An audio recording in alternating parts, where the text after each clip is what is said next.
While plaintiff, in response to defendant's prima facie showing of entitlement to judgment as a matter of law, failed to raise any triable issue of fact as to whether the defendant Cushman and Wakefield had notice of the alleged elevator defect, plaintiff, through his expert's affidavit, did raise a factual issue as to whether defendant Otis Elevator had actual or constructive notice of said defect. Otis was under a contractual obligation to inspect and maintain the elevators in the subject building, and the expert's affidavit, based on the expert's review of the deposition testimony and documentary evidence, by lending support to the inference that Otis Elevator did not conduct reasonably prudent inspections of or competently maintain the elevator in question, raised a triable issue as to whether Otis Elevator either created or should have known of the defective condition that allegedly caused the plaintiff's inquiry on its face. C. Rogers versus Appellate Division, Dorr Associates, 32, New York Supplement, 2nd, 553. Burgess versus Otis Elevator Company, 114, Appellate Division, 2nd, 784. Affirmed, 69, New York 2nd, 623. All concur.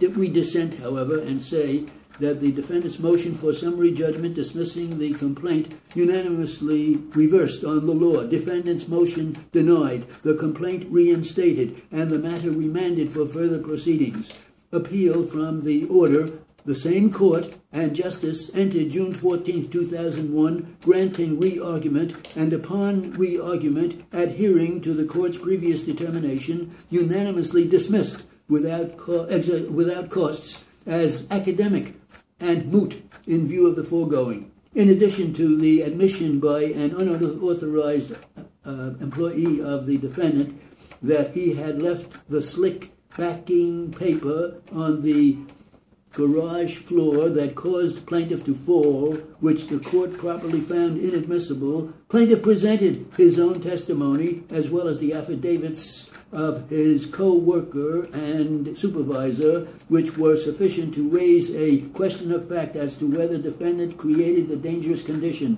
which caused plaintiff's injury. At the very most, the evidence that defendant's employee was not the only person in the general area merely creates a question of fact as to causation by defendant. Certainly, the order of the Supreme Court should be reversed in our view. Thompson entered February 14, 2001, an order which entered inter alia denied defendant JGN's post-trial motion for a directed verdict dismissing plaintiff's negligence and labor law section 200 claims, and reduced the jury's drainage award, unanimously modified on the law and the facts. Defendant's JCN's motion for a directed verdict granted and damages award vacated, not otherwise affirmed, without costs. The clerk is directed to enter judgment in favor of the defendant JGN Construction Corporation, dismissing the complaint as against it, and in favor of third-party defendant Sanitation Salvage Corporation, dismissing the third-party complaint. On January 2, 1995, plaintiff, an employee of Sanitation Salvage Corporation, thereinafter Sanitation, a garbage removal company, sustained serious personal injuries in the course of removing a dumpster from the work site when a chain being used to drag the dumpster along the ground snapped.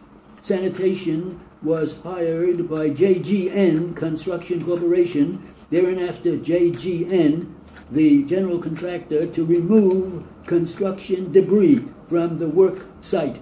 After trial, the jury found inter alia that JGN was 60% negligent and Sanitation was 40% negligent, and that the negligence was a substantial factor in causing plaintiff's injuries, and awarded damages for the damage.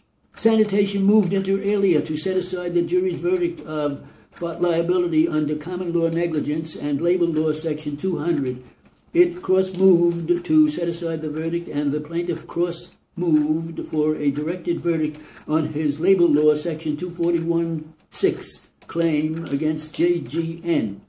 The trial court inter alia denied the motions by JGN and Sanitation for a directed verdict dismissing plaintiff's negligence and labor law section 200 claims, finding that the level and extent of the supervisory control over sanitation vis-a-vis the detritus was a question of fact.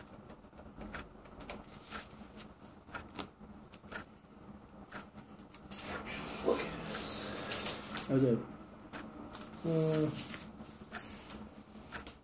Detritus, like debris. Yeah. Let's spell debris. DEBRIS. Okay.